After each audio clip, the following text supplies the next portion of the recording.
परिचय। लोहार लोहे को गर्म करने के लिए कोयला जलाता है, जिससे वांछित आकार देने के लिए हथौड़े से पीटा जा सके। दैनिक जीवन में अनेक प्रकार के ईंधन जलाए जाते हैं, जैसे कोयला, पेट्रोल, चारकोल, एलपीजी इत्यादि। क्या आप जानते हैं कि जब इन ईंधनों को जलाया जाता है तो कौन सी रासायनिक अभिक्रिया होती है? जी हां, इसे दहन कहते हैं। इस पाठ में हम ईंधनों के दहन के बारे में जानेंगे। उद्देश्य।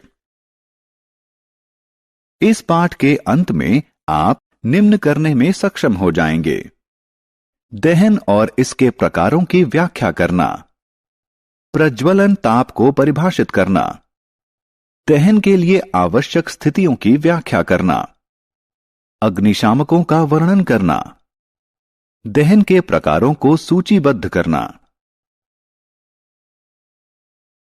दहन। रोहन एक सरल क्रियाकलाप कर रहा है। वह ज्वाला में मैग्नीशियम की तार जला रहा है। ध्यान से देखें, मैग्नीशियम ऑक्साइड के साथ साथ ऊष्मा और प्रकाश भी निर्मित हो रहे हैं। अब जलते हुए कोयले को देखें। यह वायु में जल रहा है और कार्बन डाइऑक्साइड, ऊष्मा व प्रकाश निर्मित कर रहा है। दोनों उदाहरणों में पदार्थ वायु की ऑक्सीजन से अभिक्रिया करके ऊष्मा व प्रकाश का निर्माण करते हैं। यह प्रक्रिया दहन कहलाती है। दहनशील और अदहनशील पदार्थ। पदार्थ दो प्रकार के होते हैं। कुछ पदार्थ आग पकड़ लेते हैं और जलते हैं, जबकि कुछ पदार्थ आग नहीं पकड़ते हैं। जैसा कि आप देख सकते हैं कि यह लड़का माचिस की जलती हुई तीली को कागज और कांच के पास ला रहा है। कागज आग पकड़ लेता है और इसलिए यह दहनशील पदार्थ कहलाता है। कांच नहीं जलता है और इसके जैसे अन्य पदार्थ जो वायु या ऑक्सीजन में नहीं जलते हैं, अदहनशील पदार्थ कहलाते हैं। जलने के लिए दशाएं। आइए जलने के लिए जरूरी दशाओं के बारे में जानें। एक मोमबत्ती जलाएं और इसे कांच के गिलास से ढक दें। आप देखेंगे कि कुछ समय बाद मोमबत्ती बुझ जाएगी। इससे पता चलता है कि मोमबत्ती वायु में ही जलती है, इसलिए दहन के लिए वायु जरूरी है। प्रज्वलन ताप। हमने अभी अभी देखा कि कागज तब जलता है जब इसे माचिस की तीली से जलाया जाता है। अब माचिस की जलती हुई तीली को लकड़ी के टुकड़े के निकट लाएं। लकड़ी का टुकड़ा आग नहीं पकड़ता है। माचिस की एक जलती हुई तीली लकड़ी के टुकड़े को जलाने के लिए पर्याप्त नहीं है, लेकिन इससे कागज शीघ्र ही जलने लगता है। ऐसा इसलिए है क्योंकि लकड़ी अपने प्रज्वलन ताप तक नहीं पहुंची। प्रज्वलन ताप वह न्यूनतम तापमान है जिस पर पदार्थ आग पकड़ लेता है। ज्वलनशील पदार्थ।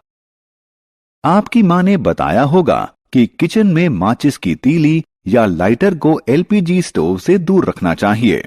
ऐसा इसलिए क्योंकि एलपीजी आसानी से आग पकड़ लेती है।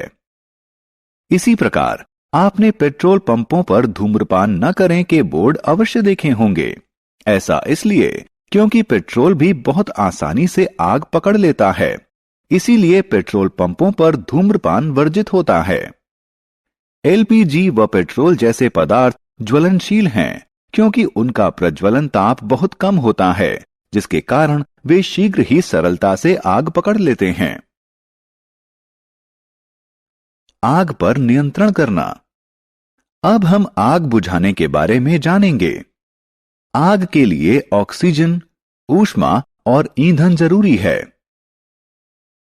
हालांकि इसे इनमें से किसी भी चीज की आपूर्ति बाधित करके बुझाया जा सकता है।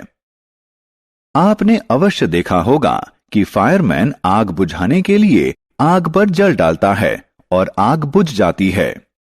जल दहनशील सामग्री का प्रज्वलन ताप कम करता है और वायु की आपूर्ति बाधित कर देता है। लेकिन जल बिजली के उपकरणों और तेल में लगी आग के लिए अच्छा अग्निशामक नहीं है। बिजली के उपकरणों और तेल में लगी आग के लिए अग्निशामक के रूप में कार्बन डाइऑक्साइड इस्तेमाल करना सबसे अच्छा है। कार्बन डाइऑक्साइड ऑक्सीजन की तुलना में भारी होने के कारण आग को कंबल के जैसे ढक लेती है, जिसके कारण ईंधन और ऑक्सीजन का संपर्क टूट जाता है। दहन के प्रकार। आइए अब हम दहन के प्रकारों के बारे में जानें। आप देख सकते हैं कि एक महिला किचन में भोजन पकाने के लिए एलपीजी प्रज्वलित कर रही है।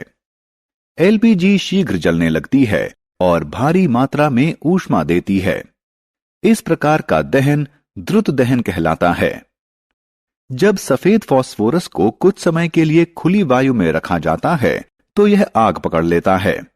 इस प्रकार का दहन स्वतः दहन कहलाता है।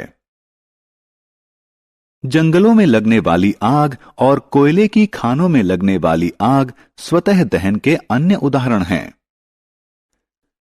आपने लोगों को उत्सव मनाने के लिए आतिशबाजी करते अवश्य देखा होगा। क्या होता है जब पटाखा जलता है? पटाखा के जलने पर भारी मात्रा में ऊष्मा, प्रकाश और ध्वनि उत्पन्न होते हैं। इस प्रकार का दहन विस्फोट कहलाता है।